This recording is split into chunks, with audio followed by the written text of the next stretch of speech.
PDF batch నాకు అర్థమైంది కానీ ఏ పీడిఎఫ్ అరగుడు సాంబిగా రాసిన పీడిఎఫ్ నంజాగుడికి కోడిపుచ్చి పీక్కుడు నంజాగుడికి రాస్తే నేను నమ్ముతానా? మీ గ్రంథాలకి పంపిస్తా చదువు పీడిఎఫ్ బ్యాచ్ కాదు, నాకు పీడిఎఫ్ బ్యాచ్ నాకు అవసరం మాట్లాడు. నేను గ్రంథాలకి వెళ్ళి పంపిస్తా, మీ గ్రంథాలకి వెళ్ళి పంపిస్తా. ఏ గ్రంథం చెప్పాలి, పేరు చెప్పాలి నాకు. అది నీకు పంపిస్తా, మీకు నువ్వు పంపించుడు కాదయ్యా, నువ్వు ఏ గ్రంథం చదివి చెప్పావు, పేరు చెప్పు. ఇప్పుడు నేను చెప్పి రాంగ్ రైట్ మీరు పంపిద్దు కానీ నువ్వు ఏ గ్రంథం చదివేవు, దాని పేరు ఏంటి, అది ఎక్కడ తయారైంది, ఎవరు రాశారు చెప్పు నాకు, రచయిత ఎవరు? ఒక్కటి హలో వినవా చెప్పవయ్యా. ఇప్పుడు నేను పంపిస్తా, గ్రంథాలకి వెళ్ళే ఉంటది, చెప్పండి. నువ్వు పంపించావనుకో ఇంటికి వచ్చి అడిగేస్తా. నేను అడిగింది ఏంటి, నువ్వు ఏ గ్రంథంలో చదివేవు, ఏం పుస్తకం, నా పేరు చెప్పమన్నా. పంపిస్తా అంటావేంటి? పంపించుడు కాదు, మాట్లాడేది ఏంది నాతో. నువ్వు పంపించేది నువ్వు నా బొచ్చు పంపించేది ఏందే, నువ్వు పంపించేది నా బొచ్చు నా దగ్గర లేవా? చెప్పవా ఫస్ట్ ఏ పుస్తకాలు చెప్పరావు? మరి ఏం మాట్లాడుతున్నా నాతో? మరి సొల్లు మాటలు చెప్తావరా నాకు? సొల్లు మాటలు చెప్పకరా, నువ్వు ఏ పుస్తకం చదివా చెప్పరా బాబు నాకు. గేదెలు కాసుకునేవాడా, గేదెలు కడుక్కునేవాడా, నువ్వు ఏం పుస్తకం చదివా చెప్పరా? గేదెలు కడుక్కునేవాడా, గొర్రెలు మేపుకునేవాడా, గొర్రెలు మేపుకునేవాడా, గొర్రెలు మేపుకునేవాడా, ఏ పుస్తకం చదివేవు చెప్పరా? నేను చెప్పేను ఏమన్నా, నేను సైంటిఫిక్ గా పోతాను, నేను ఆ రెండు నీకు చదివి నేను దానికి సంబంధించిన విభేదాలు చెప్తాను. నేను అర్థమైందా? నేను దీనికి సపోర్ట్ దానికి సపోర్ట్ అని ఫస్ట్ చెప్పినా నీకు. సపోర్ట్ చేసినా నాకు వచ్చే నష్టం లేదు. మాట్లాడరా బాబు, మాట్లాడు ఫస్ట్. అర్థమైందా? మాట్లాడు లేదని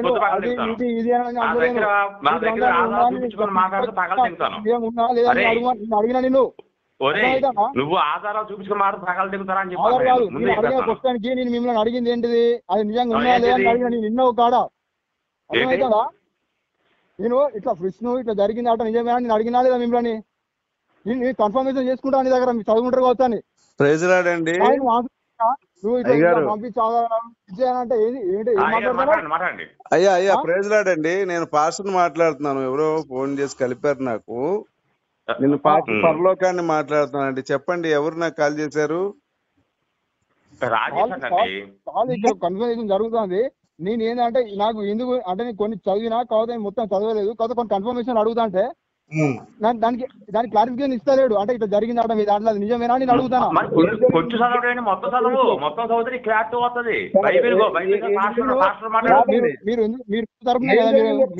మీకు వచ్చిన డౌట్ ఏంది ఒకసారి చెప్పండి. ఇప్పుడు మన విష్ణు కదా, విష్ణువా కృష్ణుడా సరిగ్గా నీకే తెలియదు, ఏం చెప్తావురా నాయన? మన విష్ణు అంటే ఒక్క నిమిషం ఆగండి. మన విష్ణు అంటే మన ఫ్రెండా, మన పక్కింటోడా, మన క్లాస్మేటా, లేకపోతే మన ఎదురింటోడా, మన బంధువా? మన విష్ణు అంటే ఎవరు ఆయన? నేను చెప్పేది ఒకటి, నేను చెప్పేది మాత్రమే విను, దాని తర్వాత క్లారిఫై చేసుకో. ఎందుకంటే నా డౌట్ నేను అడుగుతానా. అది కాదండి, మీకు డౌట్ వచ్చింది. డౌట్ ఏంటి అసలు? మన విష్ణు ఎవరు? మన విష్ణు అంటే నీ ఫ్రెండా, నీ బామద్దా, లేకపోతే మీ అల్లుడా, ఎవరు? నా దృష్టిలో నా ఫ్రెండ్. ఓకేనా? మీ ఫ్రెండ్ గురించి మాకెందుకు? నేను చెప్పాను విష్ణు ఆట నేను ఇన్న గ్రంథం కాడ ఎట్లున్నదంటే సరస్వతిని పెళ్లి చేసుకున్న వాళ్ళ కూతురు.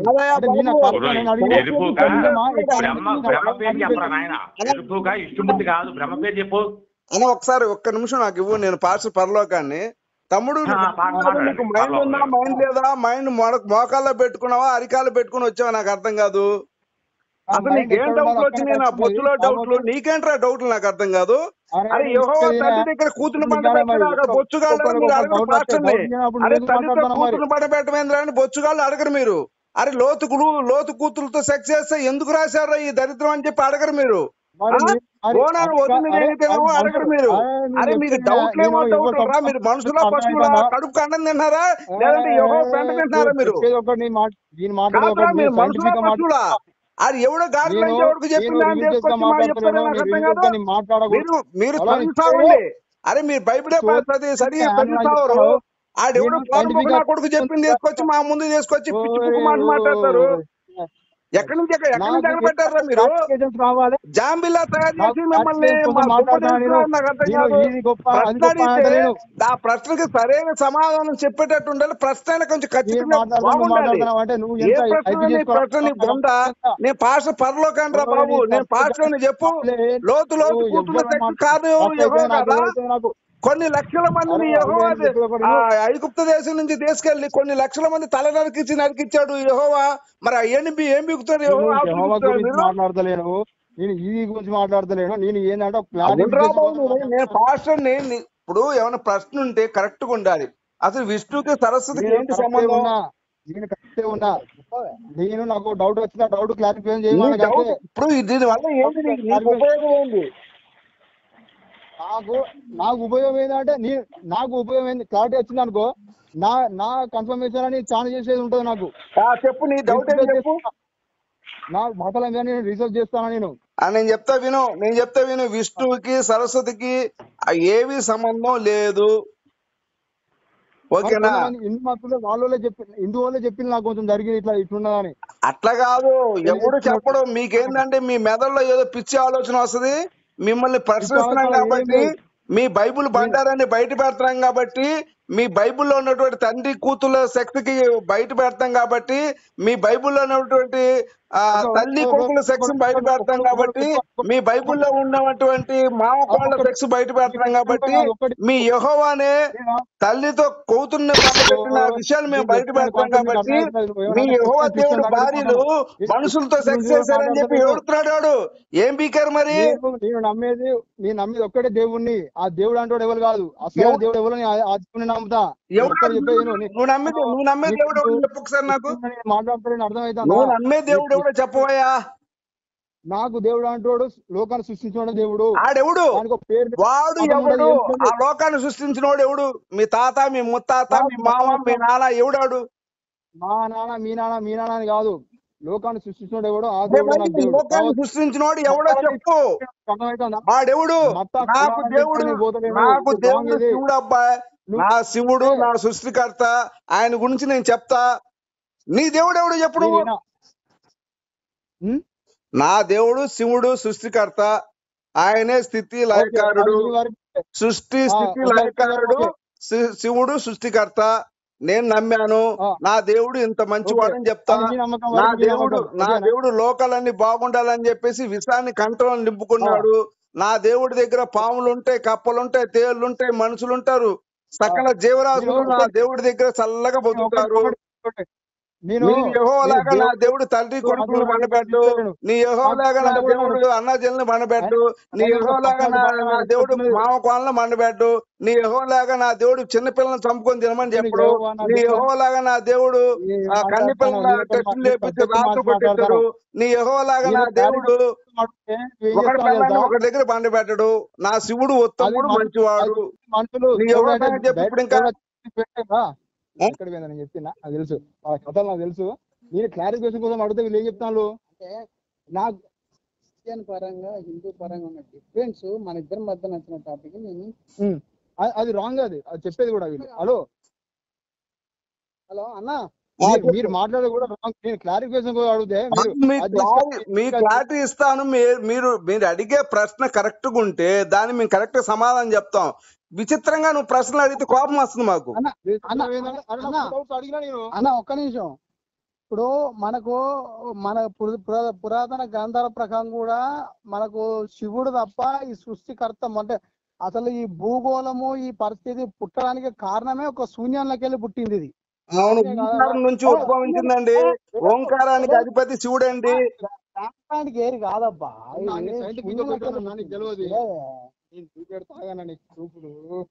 ఇప్పుడు శూన్యంలోకి వెళ్ళి పెట్టినటువంటి శక్తికి ఫస్ట్ నిదర్శనమే శివుడు అన్న. నాకు సంగతి నాకు తెలుసుకుని మాకు చిన్న చిన్న డిస్కషన్ కాస్తా ఇది పెద్దగా అయితే నేను ఇక అన్నకు ఫోన్ చేద్దాం, మామతో మాట్లాడిద్దాం అని నేను ఫోన్ చేసిన. అట్లా కాదు. ఇప్పుడు ఇతను ఏంటంటే వీళ్ళు క్రైస్తవులు ఎలాగుంటారో తమ్ముడు, వీళ్ళు క్రైస్తవులు ఎలాగుంటారంటే, ఇప్పుడు యెహోవా దేవుడు, ఒక నిమిషం వినండి, యెహోవా దేవుడి పిల్లలు వాళ్ళ పరపురుషులతో సెక్స్ చేస్తానని బాధపడతారు. మా దేవుడు భార్యలు వేరే వాళ్ళతో సెక్స్ చేయించారు కాబట్టి అందరూ అలా అనుకుంటారు. అతను అన్న అయితే ఏం లేదే. ఇప్పుడు నేను హిందువును.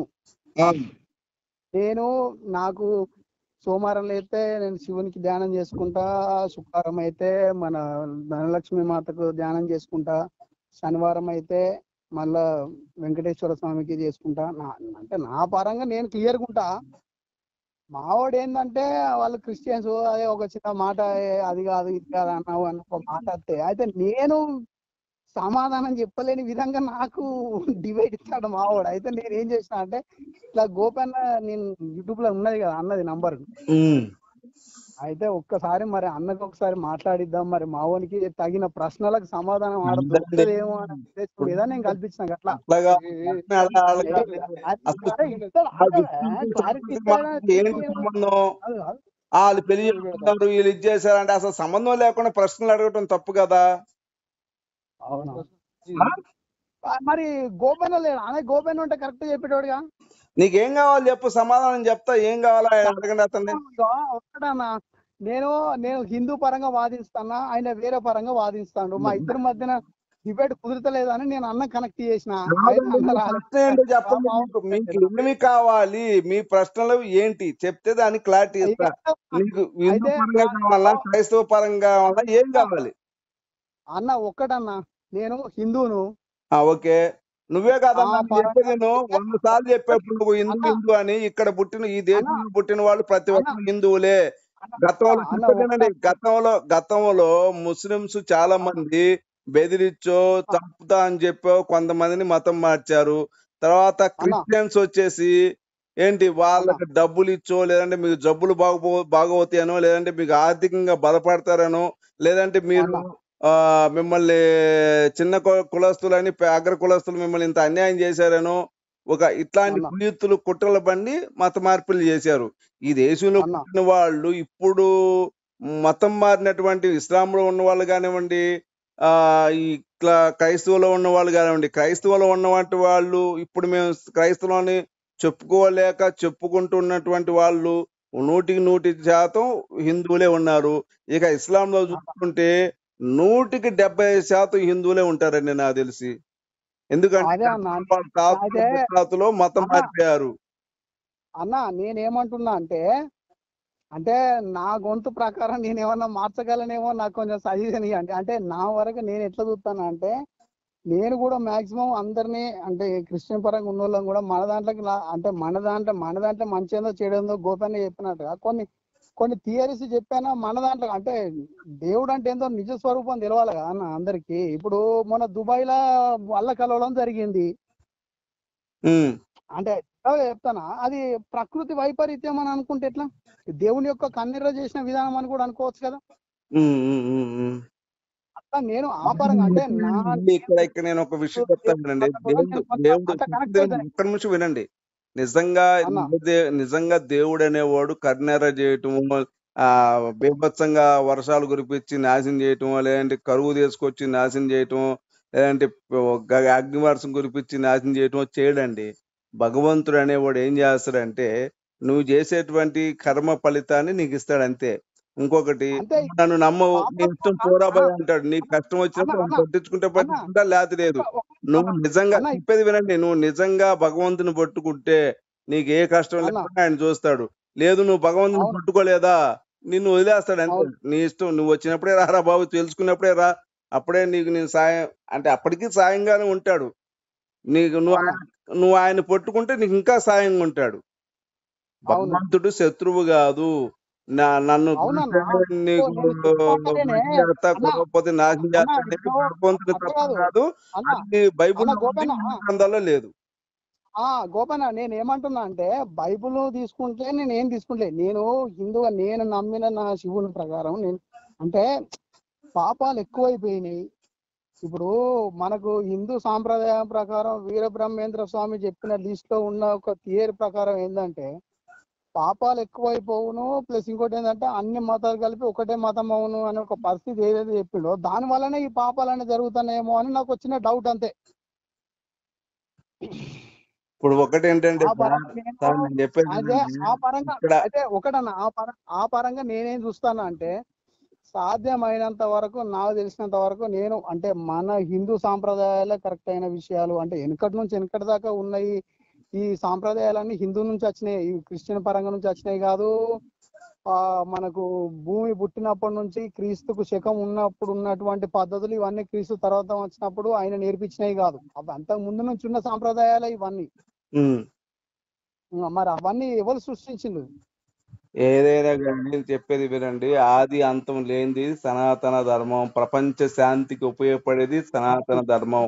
హిందూ దేశాన్ని ఏ దేశం కూడా పక్క దేశాన్ని ఆక్రమించుకోవాలని చూడదు. హిందువులు ఎవరు కూడా పక్క మతస్థుని అసహించుకోవాలనో అతన్ని చంపాలనో చూడదు. మీరు ఉదాహరణ చూసుకోండి, 100 ఇళ్లలో ఒక క్రైస్తవుడు గాని ఒక ముస్లిం గాని బతుకుతాడు. అదే 100 ముస్లిం ఇళ్లలో ఒక హిందూ బతకలేడు. అదే ఒక 100 క్రైస్తవ కుటుంబాల్లో ఒక హిందూ బతకలేడు, బతకనివ్వరు కూడా. కాబట్టి నిజమైన సెక్యులర్లు ఎవరైనా ఉన్నారంటే ఈ దేశంలో, ఈ ప్రపంచంలో హిందువులు మాత్రమే. ఎదుటివారి మంచి కోరుకుంటారు, ఎదుటివారి లాభాన్ని కోరుకుంటారు, ఎదుటివారి శాంతి కోరుకుంటాడు హిందువు. కాబట్టి ప్రతి హిందువు నుంచి కూడా ఇతర మతస్థులు స్ఫూర్తి పొంది ఈ లౌకికవాదాన్ని పెంపొందించాలి, ప్రపంచ శాంతికి పాటుపడాలి. అన్న మావాడు ఏమంటాడంటే, ఇప్పుడు దేవుడు ఇదే మతాలు ఉండమని ఏంటి నువ్వు చెప్పు.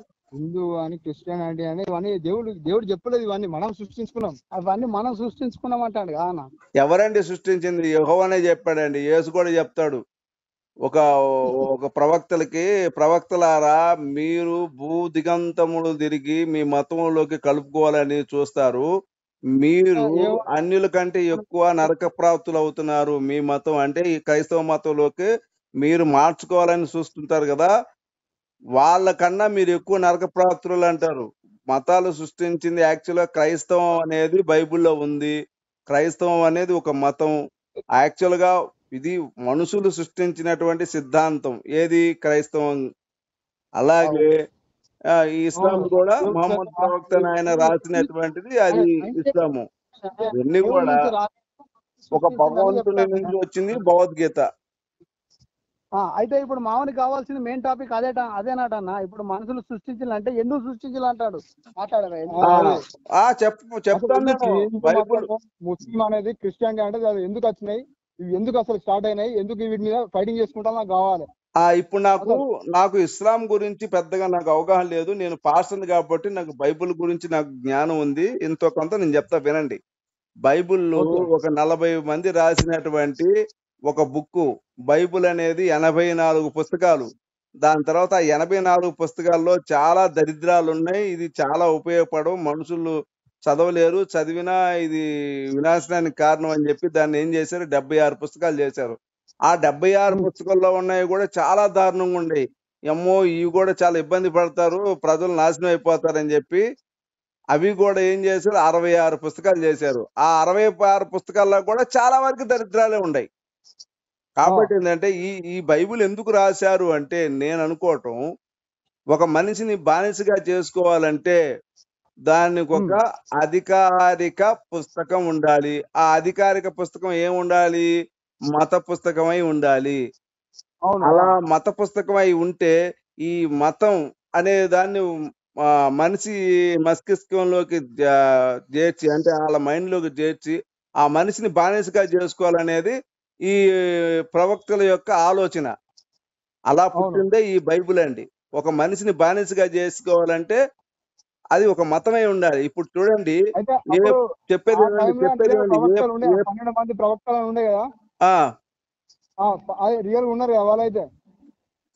చెప్పేది వినండి. ఉన్నారండి, అది వాస్తవంగా. అంటే 12 మంది ప్రవక్తలు. సెయింట్ పాల్ అని మన దేశానికి వచ్చినాడు కదా, అది అంతా అబద్ధం అండి. అది రియల్ కాదు. అది కాదు. అదే ఆ రోజుల్లో ఆ నుంచి రావాలంటే, చెప్పేది వినండి, ఆ రోజుల్లో ఇజ్రాయెల్ నుంచి రావాలంటే, ఆయన ఒక్కడే రావాలంటే కష్టం. ఒక సమూహం తీసుకొని రావాలి. మినిమం కనీసం 1000 మంది అయినా నడిస్తే ఈ దేశానికి వస్తాడు. ఎవడైనా నువ్వు ఇప్పుడు ఆ దాకా ఎందుకండి? మీరు ఏ ఊరండి మీది యాక్చువల్ గా? ఇప్పుడు ఏదో ఏ ఊరు? వరంగల్ నుంచి హైదరాబాద్ మీరు ఒక్కలే నడుస్తారా? ఒక్కళ్ళు నడవం, దోస్తులతో పోతాం కదా. మనకి ఏరియా తెలియలేదు అనుకో, ఖచ్చితంగా దోస్తులను తీసుకుపోతాం. ఇప్పుడు మీరు ఒక్కళ్ళే మీరు హైదరాబాద్ నడవడానికి భయం, నేను రానన్నావు. మరి ఒక్కడు సెయింట్ థామస్ అనేవాడు ఇజ్రాయెల్ నుంచి నడుచుకుంటూ భారతదేశం కేరళ రాగలడా? అది కష్టం, అది భాష కూడా తెలియదు కదా. మరి ఏ విధంగా వస్తాడు? నేను పలానా దగ్గరికి వెళ్ళాలని. అసలు యేసు ప్రభుది ఏంటో తెలుసా? అరమైకి భాష. అక్కడ ఉన్నటువంటి అధికారిక భాష అరమైకి భాష. యేసు ప్రభుది అరమైకి భాష. ఆ భాష ఎవరు తెలిసి భారతదేశంలో ఎవరికైనా అరమైకి భాష వచ్చా? ఎవరికి రాదు. అవును, బైబిల్ ఎట్లుంటది అంటే మనకి దేవుని అనుగ్రహంతో ఒక రాజు ఒక హెల్ప్ తీసుకుని, అప్పుడు ఒక రాజు అంటే మనం అక్కడికి పోతారట కదా. ఇవన్నీ అబద్ధం అండి, నేను చెప్పేదేనండి. ఇవన్నీ అబద్ధం. ఇప్పుడు ఇక్కడి నుంచి రాజా అడిగేందుకు పోతాడు? ఫస్ట్ మీరు ఏమన్నారు? ఇది చాలా మంది ఈ పాస్టర్లు వాళ్ళు ఈ అమాయక ప్రజల దగ్గర డబ్బులు దబ్బడానికి సెయింట్ థామస్ అనేవాడు కేరళ వచ్చాడు. కేరళ వచ్చి అవును దేవుని పేరు అని చెప్పేసి పాస్టర్లు చాలా పైసలు దొబ్బుతారు. చాలా పైసలు కాదు సార్, మనుషుల కష్టాన్ని దిగమింగుతున్నారు, మనుషుల రక్తాన్ని తాగుతున్నారు. ముఖ్యంగా ఎస్టీ, ఎస్సీ, బీసీ మైనారిటీలను బాగా టార్గెట్ చేసి వాళ్ళ యొక్క రక్తాన్ని చెమటగా మార్చి కష్టపడిన కష్టాన్ని దిగమింగుతున్నారు ఈ పాస్టర్లు. ఈ పాస్టర్లని నడి రోడ్డు మీద డయర్ లిప్పు తీసి కొట్టాలి సార్ నాకు తెలిసినంత వరకు. ఎందుకంటే చెప్తానా, రీసెంట్ గా మాకు కూడా జరిగింది ఉన్నది ఒకటి. మా నాన్నకి దేవుని పేరు చెప్పి భూమి తీసుకున్నారు. అబ్బా చెప్తాను కదా, మా దాంట్లోనే. అంటే మా నాన్న మంచి దేవుని నమ్మినోడు, అంటే యేసుప్రభు అంటే కొంచెం మంచి అట్లా పోయేదన్నాడు గుడికి, గౌరవం అన్నట్టు యేసుప్రభు అంటే ఆయన చేసిన త్యాగానికి. అయితే 3 ఎకరాలు తీసుకున్నారు సార్. బా దేవుడా,